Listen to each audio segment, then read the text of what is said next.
So welcome everyone and Happy New Year. It's the 28th of January. I think I'm still allowed to say Happy New Year, everyone.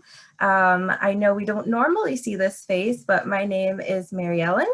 I'm the marketing coordinator here at Pace Technical, normally the one behind the scenes, but today I get to be our webinar host and I get to welcome our lovely panelists today. We're going to be talking about working from home, working remotely, and all things productivity. So I'm super excited to welcome our CEO, Shael Risman, and today we have our VP of Operations, who's newly appointed our VP of Operations, actually, Jay Costa. This is his first webinar, hopefully not his last with us. So welcome, welcome, guys. Hey, everybody, welcome. Hello. So yeah, I'm going to go ahead and share my screen and get our presentation up for us today. So I'll go ahead and take my video off and then I'm going to pass it along to Jay and Shael to take it away. Awesome. Thanks a lot, Mel. Much appreciated. It's great to be starting again this new year and making sure that we are all on the same page. Still under lockdown here in Ontario, but you know, hopefully we're seeing some good movement in the amount of cases out there in COVID in the right direction, and hopefully very soon we'll all be able to see each other in person. But until then, this is what you get. So welcome everybody to our another in our webinar series. My name is Shael. We've spoken before. My compadre today is Jay Costa, as Mel said, is our VP of Ops. And, you know, much to the opposite of this panel, we don't only hire bald and men with beards at Pace. So hopefully, Mel, you can see that that's not true. So it's all good. That's why all we right. made him silver face. That's right. I have to come back because I knew you were going to make that joke. Well, how could I not make that joke? Look at the pictures, really. All right, let's keep moving. Awesome. So let's tell you a little bit about Pace to start with, just so we're all on the same page. We've been in business over 20 years. We provide proactive managed IT support to small and mid-sized businesses. We do managed security. We do managed cloud services. We are one of the only MSPs that is ISO 9001:2015 certified for process, and we are 6 years in a row Great Place to Work in Canada. So we're proud of all of those things, and that's just basically who we are. We do things a little differently than other managed service companies, and certainly you can ask us offline if you have any questions about it. We don't want to spend too much time on ourselves here. We have a great webinar to bring forward, so let's keep moving. Good. So these are our recent webinars that we've done. There's a ton of them. We've got great feedback on them. They run the gamut from how to use Microsoft Teams properly when you're remote, to an interview with Dr. Henderson at CAMH about mental health in the workplace, certainly over COVID. We've got a lot of COVID related webinars, as well as our latest webinar, which was creating our 2021 business plan, which was a great one. So feel free to visit pacetechnical.com, go to the media drop-down menu and click webinars, and you can access our webinar recordings. And if you're a client, you can obviously access them all through our exclusive Pace portal on the homepage or in the knowledge base. So here's just a basic outline of what we're going to do today. You know, we're going to talk about why we're here, where we are at this point. We're going to talk about key performance indicators and what they are, how to choose effective ones, KPI reporting. We're going to talk about certainly employee accountability as well as our ownership accountability, and adjusting our KPIs to make sure that we're measuring the right things.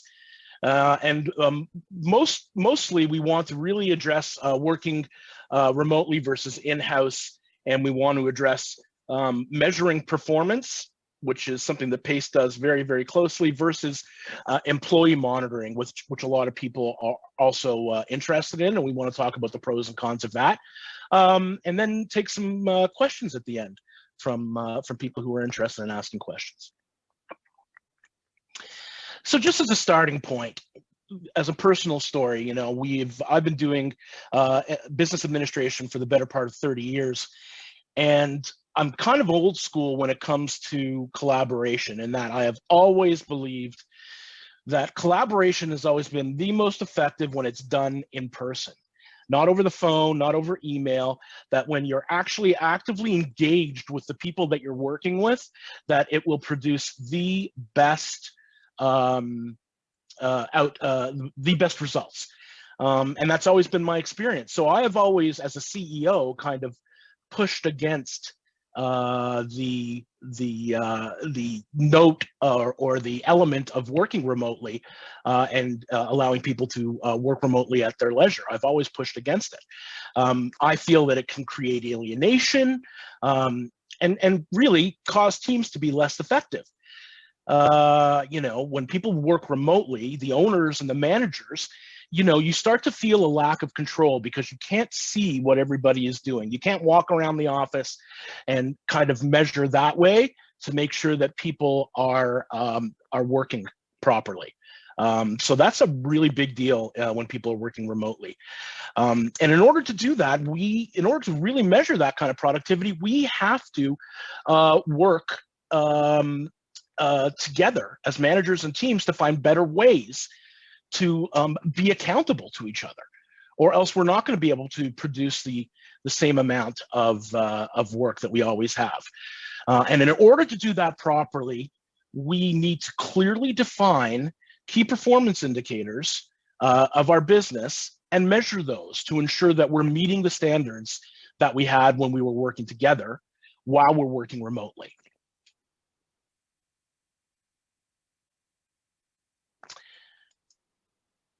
Going to try and unshare my video here, so we're okay. So here's a poll question for everybody. Are you currently using KPIs to track productivity in your business? Hopefully you see the poll pop up in front of you, and we're just wanting to gauge where we are with everyone here. So are you currently using key performance indicators in your business to track the productivity of your teams? And we'll just wait a little while give people a little while to click away and tell us how they feel. Yeah, our answers are coming in. I can definitely see, you know, a lot of people are, you know, not really doing everything that they can right now. Some people are changing their minds. Ooh, answers are so intriguing right now. All right, now I really want to see what the results are. I'm going to go ahead and share, and thank you everybody for answering. Really appreciate it. Wow. First of all, I commend everybody, because during poll questions, you know, you get a lot of people kind of answering as positive as they possibly can. So being honest with yourself is sometimes the hardest thing to do. And I really appreciate people kind of stepping up and going, you know, are we doing everything we can do? And answering it. So we're looking at 47% of people aren't using key performance indicators in their business. Some people are thinking about it. About a quarter of the people are thinking about it, and a quarter of the people are absolutely using KPIs. So this is actually, you know, about where I thought we'd end up. So thanks everyone for answering the poll, and we'll keep track of that and keep moving forward.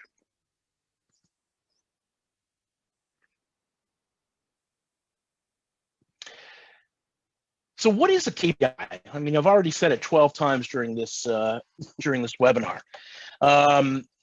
Anyways, it's a key performance indicator. And what it is it's a type of performance measurement that indicates the success of an organization, or can indicate the success of an organization role or activity within an organization.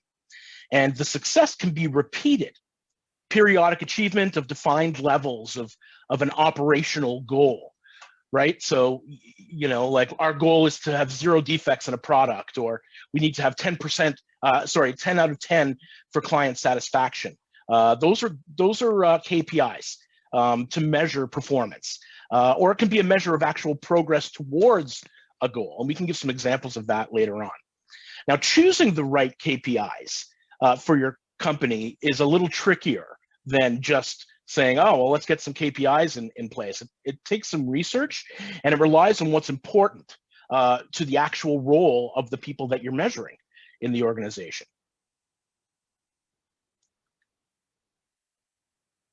So choosing effective KPIs, Jay really engages himself in this part of what we do. Obviously, he's VP of operations, so he has control and oversees basically our entire service delivery organization. And in order to do that, when you've got about 21 or 22 people in that specific part of the organization, you really have to have a keen strategic group of key performance indicators for each department.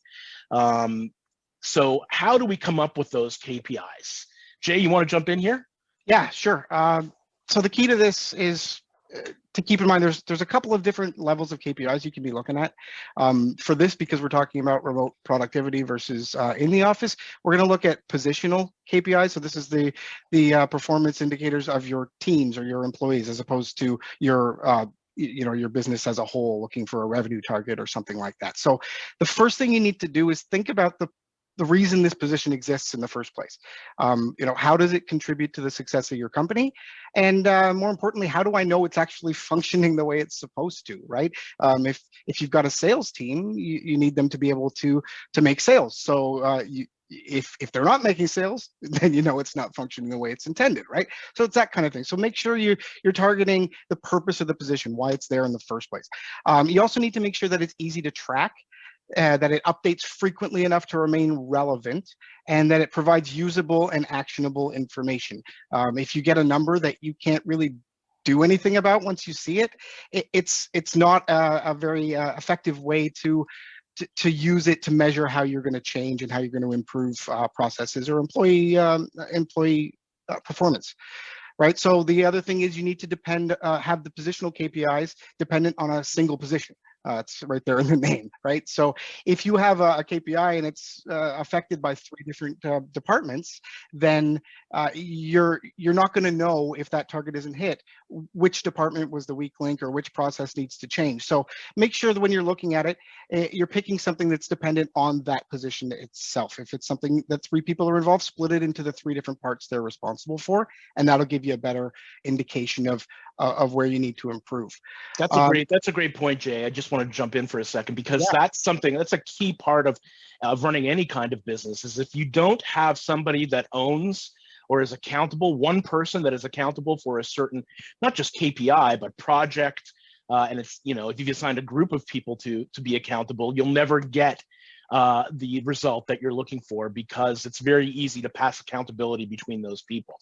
So like Jay said, you want to have one source of accountability per KPI, whether that's in cases that Jay is talking about here, it's per role, so that nobody can really push it off to somebody else. So that's really important, that if you don't have one person being accountable, you don't have anybody being accountable. Yeah, exactly. Yeah, and you know what? The other thing that you should make sure of is that your KPIs are adaptable and that they're agile, because if there's one thing COVID has shown us, it's that business changes and everything around your business or your industry or everything can change, and you need to be able to adapt to those changes, or else the KPIs are going to become useless to you. So make sure that there's something you can adjust and adapt. We'll talk about that a little bit further later on. And then the other thing is, in order to be able to action on this, attach a green, yellow, and red number to this. And what I mean is you need to show that the KPI is in a good place. It's a healthy place. That's where you're going to pick your green number, right? You need this many sales. That's the number you pick. Then the yellow number should be something that's really an indicator of, maybe you need to keep a close eye on this, because there's a risk that you could be dropping below your acceptable targets, which would be your red number. When you drop below those acceptable targets, that becomes more of a danger to the business or to the function of the position itself, right? Lastly, make sure you're reasonable and you're precise with these, right? If your KPIs are vague, it's really hard for an employee to know how they're hitting those numbers or what they do to hit them. And also, if you have too many KPIs, you can end up handcuffing somebody, not letting them do their job, or even contradicting itself, right? So too many can almost be as bad as or worse than none, right? So make sure that you're reasonable, you pick the right targets, and every company is different, every position is different. So you'll have to make that call when you're making those reviews. Awesome. So Go ahead, Jay. No, I was just going to say, so once you have your KPIs in place, now you need to report on them, right? So because again, if you don't know what they are, you don't know what the targets are, you can't do anything about them. So the key on this is to find a reporting solution that's easy to work with, that stays up to date and can almost immediately show changes to that information, right? It also needs to be accessible to not only the managers monitoring it, but the people being monitored or measured. Because if I have a KPI and I don't know I'm not hitting it, then I'm not going to have any interest or motivation to be reaching that goal because I don't know where it is, right? The other thing is if your KPIs are visible by the entire organization, you keep each other accountable and you have your employees keeping each other accountable as well.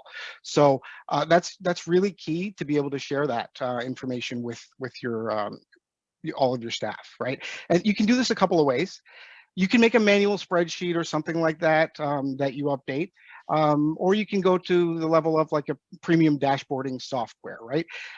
Dashboarding software costs money, but it's minimal overhead involved once it's in place, and the data is generally live. So you're in a good place and you know it's always up to date.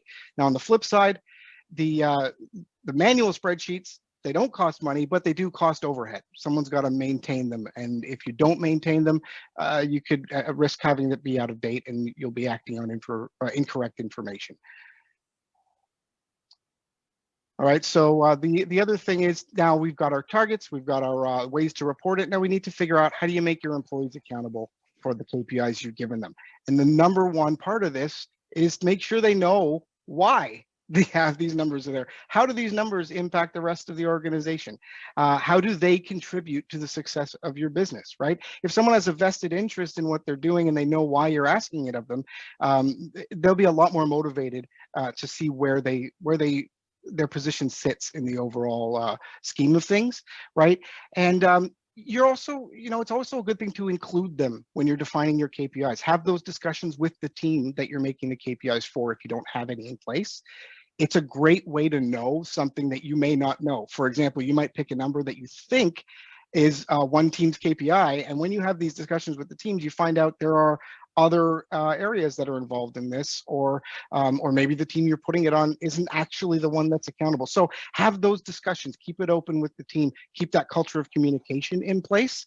And again, that will mean that your team will be able to act on something that they've been involved in creating, right? And if you make those reporting easily accessible as well, they can see if they're hitting their targets, they can be there, and you make them accessible to everybody. It also encourages competition, healthy competition, of course, right? If you going back to the discussion about a sales team, if you have sales numbers on the board, anyone who knows a sales team is going to know that when one person has one number, the rest of the team wants to beat it. So keeping those things accessible to everybody really does help a lot in keeping that accountability in place. Yeah, I want to just jump in and reiterate something that Jay said here, which is communicating why. One of the key things that we've always tried to do, certainly at PACE, is draw the lines between every position, every role in the company to the goals of the company and to the mission statement of the company, so that there's always a clear line that everybody who works with our team knows that they're having an influence on an end result. And that is what the spirit of these KPIs is. Jay works really hard to ensure that everybody understands that when we reach the KPIs, the company is in great shape. When we don't reach the KPIs, we need to work harder to get there, or else we're going to start to see blowback from our client experience. And that is absolutely not where we want to be. One of the great things, the reason we're talking about this is because, PACE is a huge proponent of KPIs. So we're eating our own dog food here. We're not just giving everybody information and, the ideal situation. This is something that we do all the time. So in that spirit, we want to share with you our KPIs, and Jay can speak to how they affect us and why we use these specific ones. Yeah, so Mel, yeah, so there you go. So those are some examples of some KPIs that we have on our support desk, for example. And I've put different ones in there, like different types. The reason being, I wanted to show you all those things I was talking about, right? So first of all, what you're seeing here, this dashboard is accessible to everybody. When we were all in the office, all of these dashboards were on television screens around the office. Everybody could see them at all times and be very much aware of where things stood. When we went remote, everybody had access to this on the web version of the dashboards. So they still have the availability of all these dashboards. So going remote didn't take that away. They can still see where everything sits. So as an example here, you'll see we've got things like the number of tickets that are open, the number of tickets that were open today, how many were closed. Our kill rate basically means that we've closed more tickets than were opened in that day. And you'll see that that's a green because it's a good thing, right? That open ticket number is a bit higher than I'd like to see it. So it starts to go to the yellow and the orange because we want to see that number come back down, right? So these dashboards, the other advantage of having the software is that I can set it so that when it hits a certain level, it changes color. And that's a really good thing because you can see it at a glance, right? In the middle there, we've got some informational type things. It just at a glance, you can see what the breakdown of the types of priorities is or how long it took to respond.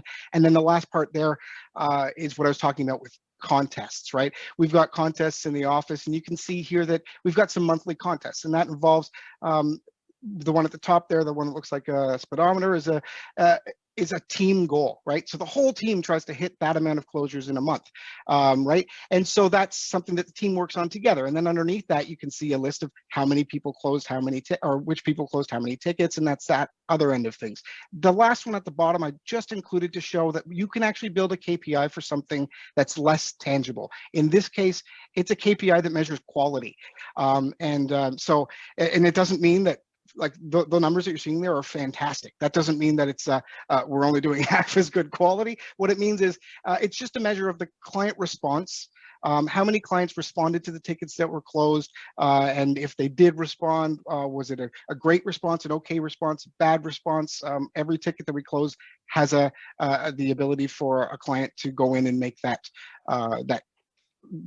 decision and send it back to us to say whether they had a good experience, great experience, or a bad experience, and we use that. So that's more of a quality level. There's some other calculations in the back end, but you can do things that are less tangible in a KPI in that way. Awesome. I just want to remind everybody that if you have questions, and we're definitely going to have time at the end to take everybody's questions, please add them along the bottom. You'll see a Q&A.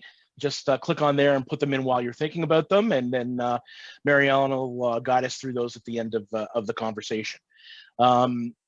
Adjusting your targets. This is the thing about KPIs that, when we start talking about, how important they are, they're only as effective as their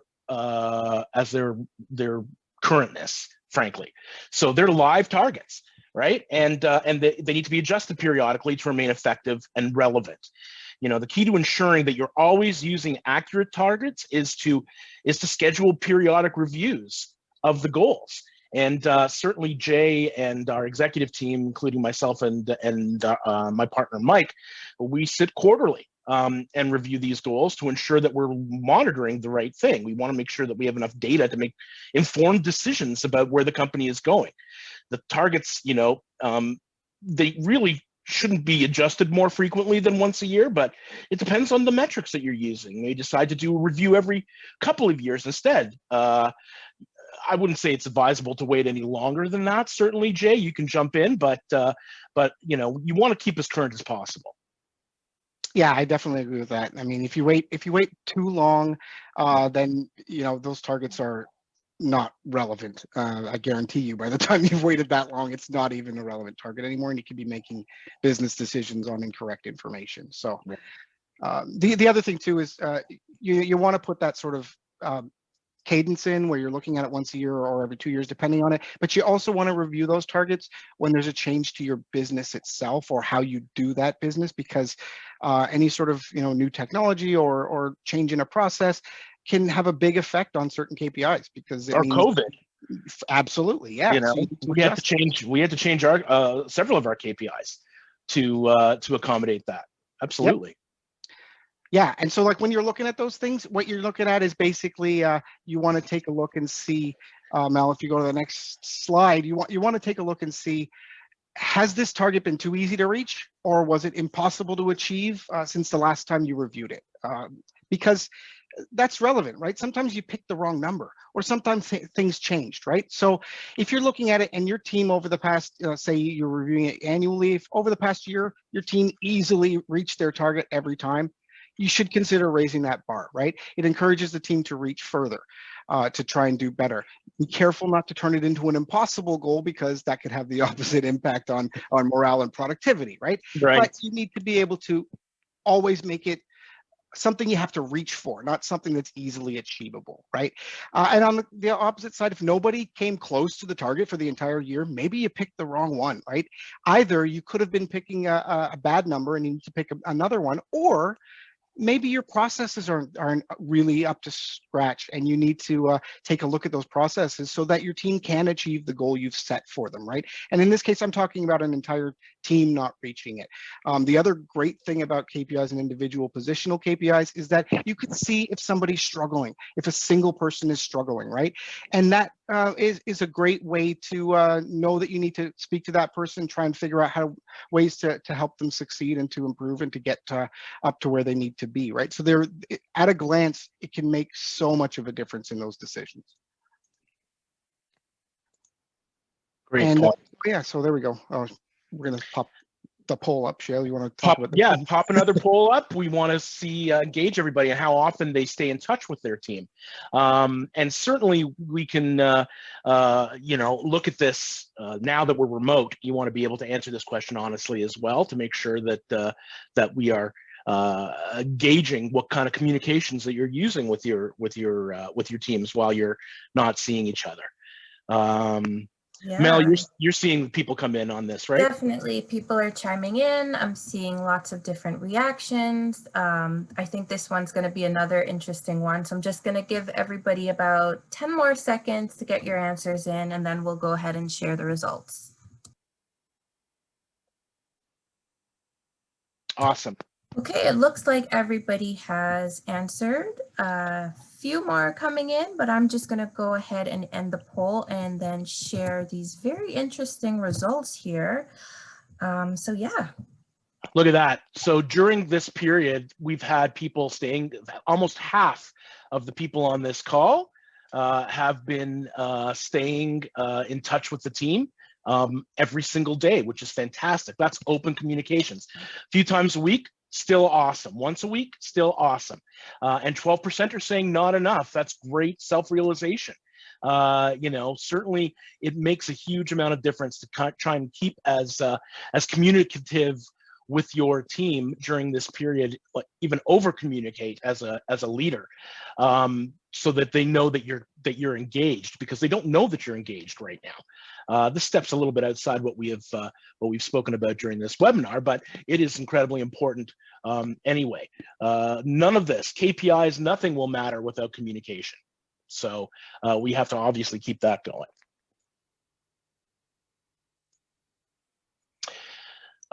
So this goes back to what I was talking about at the beginning. I'm kind of old school. Collaboration, I believe, happens in person and it gives you the best results. But I also can obviously say when I'm wrong. And in the past almost a year of PACE being remote, I would have to say that I was wrong about this. That our staff has become more productive in many ways. Productivity, unless you have to be in front of a machine in person at a factory or be actually on site, productivity at home shouldn't take a hit. And certainly in our case, it did not. It went up because we were eliminating things like commutes. We were eliminating things like rigid times that people had to be working. We've seen increases in performance from some teams working remotely because of those reasons. Jay, you can probably speak a little bit closer to this because it's your teams that are doing it. Yeah, for sure. The idea being that if your team at home or wherever they are remote has access to all the same things that they do in the office, so we're going to make that assumption, take that out of the equation, there's absolutely no reason that there should be a hit in productivity. None. as long as you're making sure that you're monitoring the results and that you're staying in that communication, like Shael was saying, so critical, because it's really easy if you're not communicating with people at your office or on your team to just feel isolated and feel, it doesn't feel like you're at work, and that can make you kind of drift focus and that sort of thing. But if you have these kind of communications through huddles, daily huddles, weekly meetings, whatever the case is, it makes a huge difference. It keeps the culture alive, and that's the big thing, right? This is about monitoring results, but also about keeping that culture alive so that people still feel like they're contributing and like they're members of a team. Huge. That is an absolutely 150% correct statement. Certainly where we're coming from. Yeah. And so this leads to this other discussion, as Shael touched on a bit earlier, of performance measurement versus employee monitoring. Okay, so just to give an example, there's a difference between the two, right? Measurement is what we've been talking about all the way through, which is focusing on the KPIs, seeing the results. And by doing that, what happens is you don't need to micromanage, which means as a manager or a business owner or anything like that, you're not wasting your own time micromanaging a team of people who, let's be honest, usually know more about what they're doing than you do, right? So how dare you? I'm talking about myself too, right? So that's the key here, right? It's a big thing. If you're micromanaging people, they feel micromanaged.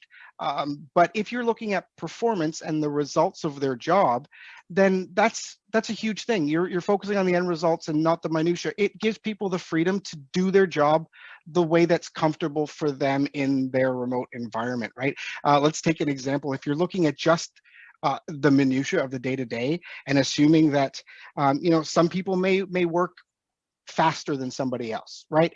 They may finish a task in an hour that might take somebody else 3 hours to do, right? Does that mean that person should be doing 3 times as much in 3 hours? Not necessarily. If I'm looking at Usain Bolt and asking him to run 100-meter, he's going to beat everybody. But if I ask him to run a marathon and expect him to run at the same rate as he does 100-meter, it's not going to be the same result. So it's very important to look at the end results and make sure those end results are monitored properly or measured properly with your KPIs, right?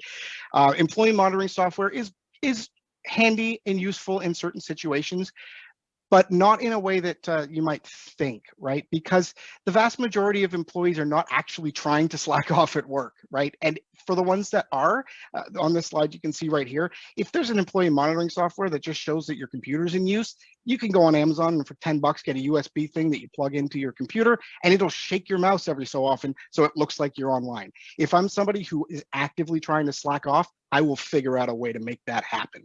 And in the meantime, you're spending resources looking at the results of the monitoring software and not really getting the right picture, right? So while there is some value in that software, you have to be careful not to go too overboard. And by focusing on the results with the KPIs, you're going to get a better idea of what is actually happening and what your employees are actually doing. Right. There's a psychological part of it too, I think, that needs to be looked at. I mean, performance measurement really allows the end user, the team, to have control of their destiny, right? To be able to reach the KPIs themselves or not reach the KPIs themselves. While employee monitoring is essentially, you looking at you as an owner or a manager looking at a computer screen and seeing who's online when, who's done what. Some of these things go deep enough to monitoring keyboard strokes. It can be very, very invasive and kind of big brother-ish. It certainly isn't in, and I'm just speaking the opinion of the CEO of Pace, is that it's not anything that we would ever use because it goes completely against our culture. That does not mean that it's not a good fit for somebody else. But it is definitely a more, Big Brother is the best way to put it, way of measuring, I guess. There is no other way of getting around it. I'm trying to be as objective as possible here, but obviously I've failed. We can keep moving on there, Mel. Jay, go ahead and talk about that. Sure. I just wanted to actually, I did want to touch on the employee monitoring software that's out there. There's a ton of it. There really is.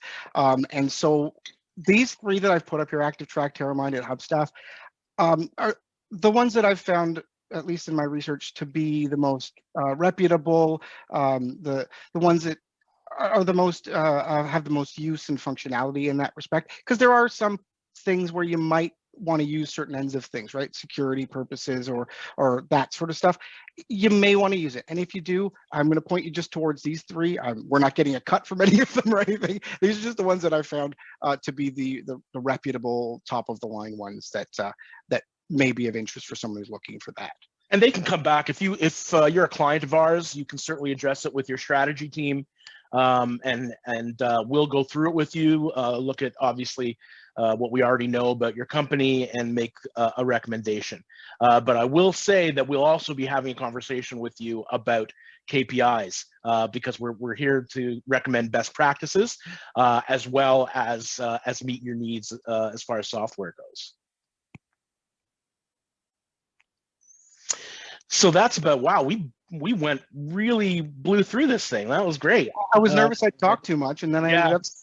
We both were, just based on past experience, but that's great. I'm glad that we got through this, and certainly I know that there's questions out there already, and feel free to ask some questions at your leisure to the Q&A. And if you're an existing client, feel free to comment on what you're using or how you're or how we've worked with you to kind of get this stuff going.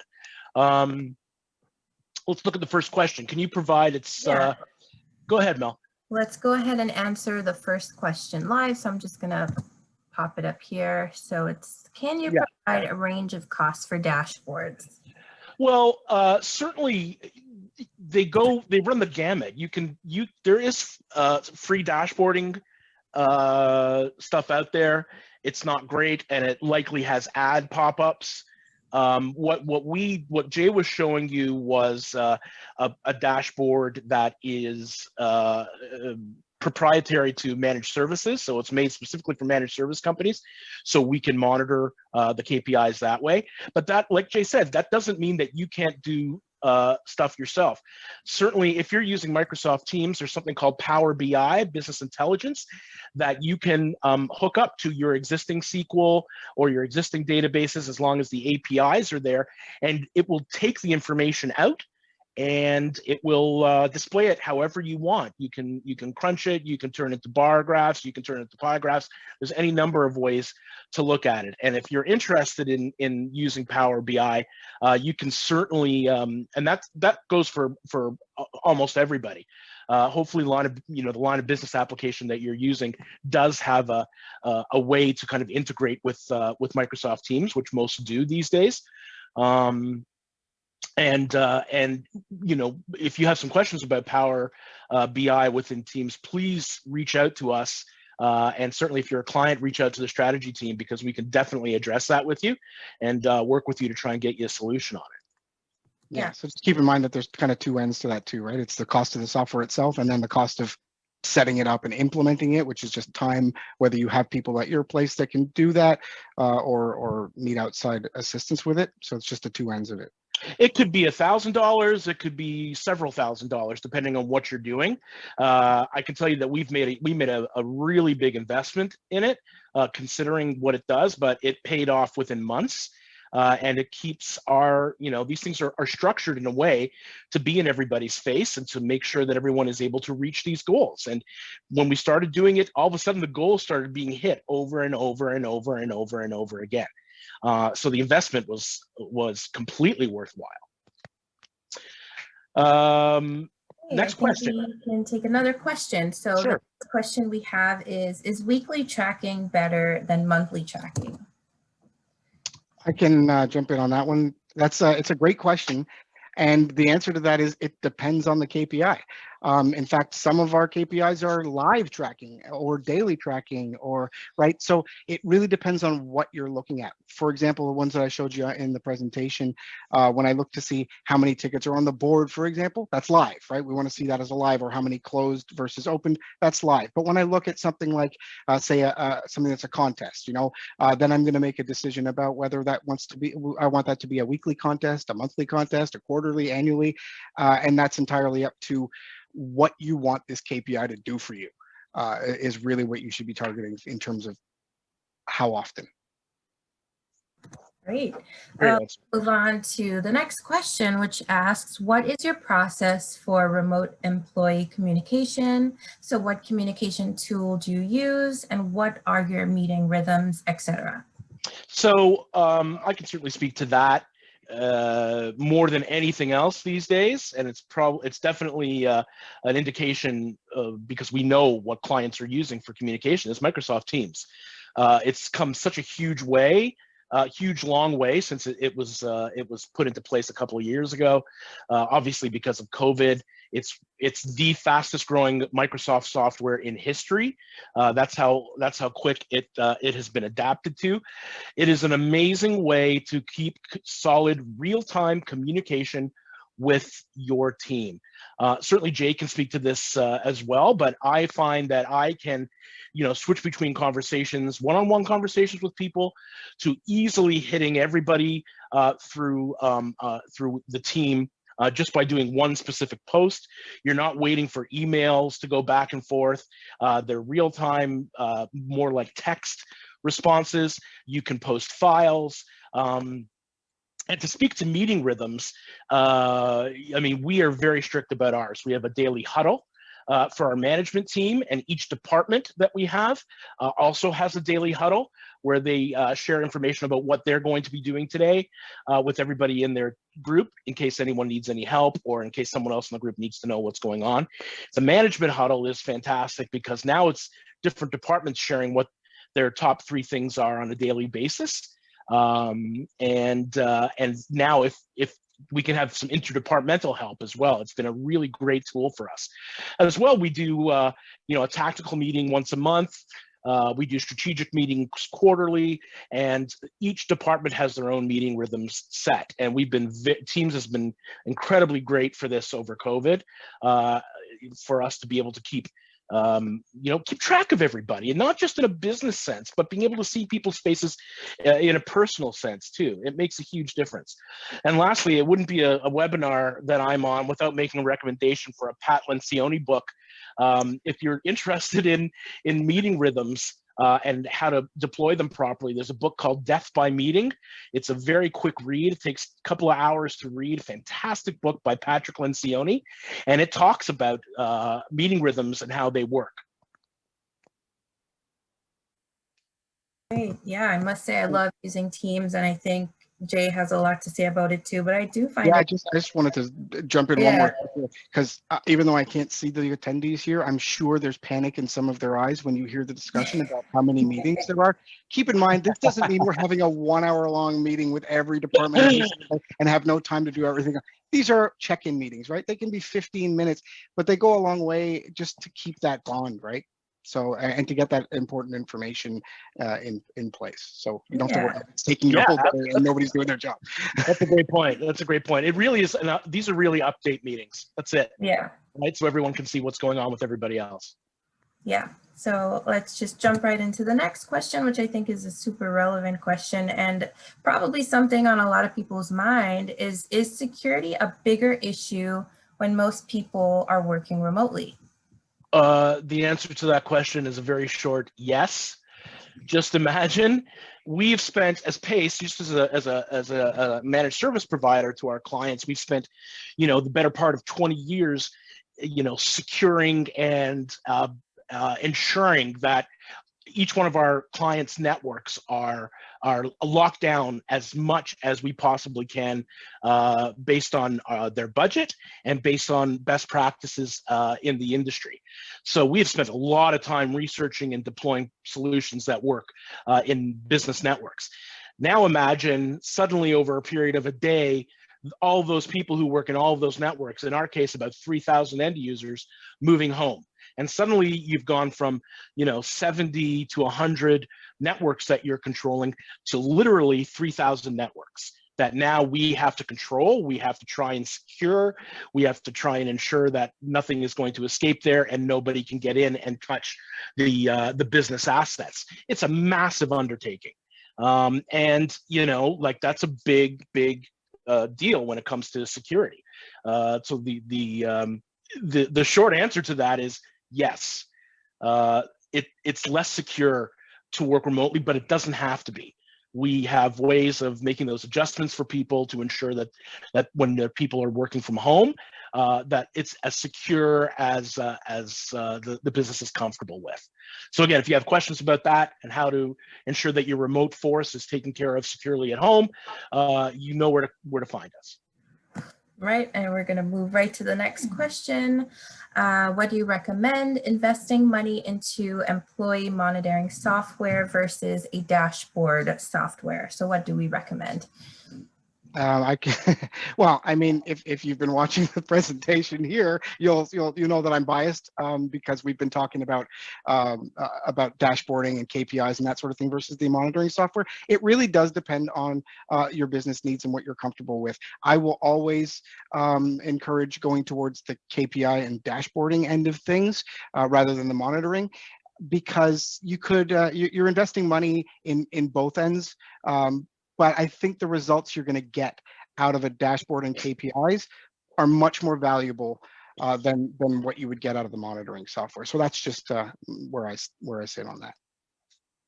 And I think this next question kind of relates to that. It's, do you tie KPIs into annual performance reviews, and to what percentage?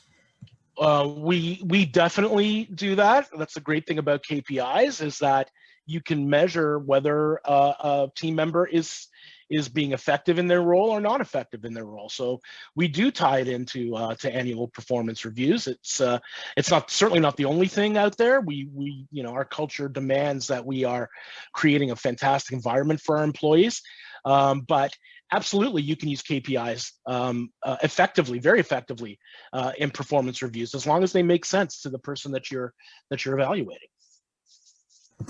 Okay, next question we have. Any suggestions on training for remote staff for things like Teams and cyber training? Jay, go ahead. Yeah, there are online training that you can do. Anyone who's a client of ours probably is aware that on the portal we actually provide all that training on our PACE portal, where you can get things like Teams training, Excel training, Word training, cyber training, all that stuff. So yeah. How much does that cost, Jay? How much does that cost? Oh, if you're a client, it doesn't cost anything. Oh, I just wanted to know. Okay, but yeah, it's definitely out there, and I'd go further. You should be training your remote staff on things like Teams and cyber training, especially the cyber training and the cyber security end of things, because of what Shael was just talking about with security. Yeah, and I think we've definitely seen a difference between employees that have been cyber trained versus the ones that aren't. And it definitely makes a huge difference, especially because cyber threats are in no shortage, and we're seeing lots of different things come up since the pandemic. I was just telling you guys, there's like a whole new industry on romance scams since COVID-19. So oh my God. A lot of new threats, phishing, all that stuff that you have to stay on top of. I know I'm not the tech person here, but I just thought I'd throw that into the answer of the question. But yeah, our next question, and this one comes from Jen Trotman. For small firms, example less than 10 people, do you think it's a good idea to make individual KPIs public in case you have one or more staff members who are struggling and the risk of embarrassing them? Absolutely. And mainly because if the team culture is in place that everyone supports each other, I don't think I think you'll get out of this not an embarrassing end of things, but at least in my experience and our experience at PACE, if someone is struggling, the rest of the team then will help, right? They'll see that there's, if we have a technician who's got way too many tickets on their queue and they're just buried and stuff, it's easy for somebody who does not have that much currently in there to jump in and assist, right? So I think these sorts of things are actually, it's all about communication, right?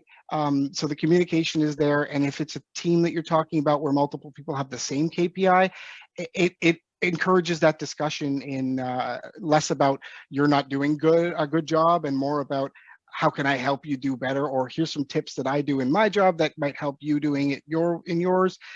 So I think the value you'd get out of sharing that is outweighs the risk of embarrassment. Now, obviously, if an employee does have that concern and comes to you or to HR about it, then you'll obviously need to talk to that employee at that time. But I think overall it's better. I think that you can, just to jump in, I think that you can, in our experience of using these KPIs, I don't think that's ever really come to fruition as far as embarrassment goes. In fact, it's worked the opposite. So people who, when they actually see where they compare to everybody else, 9 times out of 10, it really kicks in their level of competition, and it really kicks in their fact that, oh my God, I am not being a team player. I'm not working hard enough or as hard as everybody else is working. So that's actually come out really positive in the past.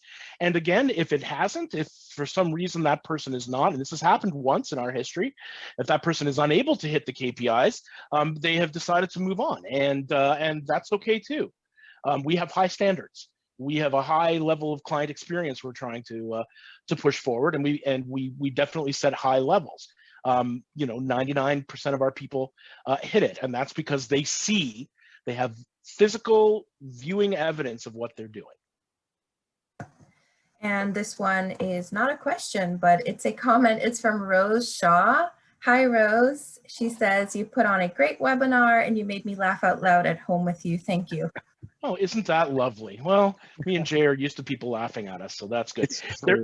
There was something else in chat, I think. Yeah, Mel. so we have a few, I think I saw a couple questions in the chat, so I'm just gonna try to open up our chat here. So the first one is, are you able to provide a copy of the presentation? And the answer is yes. So if you are a client, you're definitely going to have access to the recording straight from your PACE portal. If you're not a client of ours, we're also going to be following up with an email with the recording, and these recordings can be found on our website. If you go to pacetechnical.com in our media center, all you have to do is go to webinars and you'll be able to access them there. So that one's answered. And then the second question, I'll send it over to you guys. It's, if you have a sales team that was primarily on the road prior to COVID and is now working from home, would a KPI around outbound sales calls be relevant, and as well as sales, which we monitor already? So that's their question. Yeah, definitely. Definitely. In fact, that would be useful inside the office as well as remotely. But definitely, a lot of these outbound sales calls now are being done over Zoom or over Teams or something like that as well. So make sure you're keeping that into account when you're tracking the number of sales calls that somebody has made. But yeah, for sure, you want to see how many calls they're making and how many sales they've made, and then you can see the conversion rate as well. That leads to other types of KPIs that you can look at as well. Absolutely, and I actually will encourage you, if you have questions about sales KPIs, and what to measure, please feel free to reach out to my partner, Michael Chagru, who probably a lot of you have spoken to in the past. He's Mike at pacetechnical.com. He's in charge of our business development. He is a guru of KPIs for sales, and I'm sure he would be more than happy to share some information with you on that. Yeah, so definitely, I think we covered all of the questions. I think I saw another one asking about getting a copy of the slides. So I'm sure we'll be able to put it all together in a PDF and probably have that available. Again, if you're a client, we'll have that in the portal, and then we can have that available on our site as well if anyone's interested in taking away a copy of these slides today. So yeah, that seems to be it. I'm just going to double check. Nope, we don't have any more questions, but we're still here. If there's any question that just popped into your head, now is still the time. We do have a couple more minutes or a few more minutes available to answer any more questions. Certainly, if anything that they'd want to ask outside of this webinar, we're more than happy to answer those questions as well. That we have today, but feel free to visit pacetechnical.com. We normally update our website with tons of new content. There's always news on cybersecurity threats that are going on. And yeah, definitely check us out for the next webinar. We're typically going to be doing this going forward once a month. Again, if we find topics that we think are going to be helpful for our business community, we're definitely going to have a webinar that month. So yeah, if you have any other questions or you want to talk cybersecurity or anything like that, or just any kind of IT related conversation that you might want to have, feel free to send us an email at mike@pacetechnical.com. And of course, you can follow us on social media at Pace Technical and get updates there as well. But I think that's it for today. I think Jay and I are now going to say bye to everyone. Shael unfortunately dropped off there. But see you next time, and thank you for tuning in, everyone. Thanks, everybody. Bye.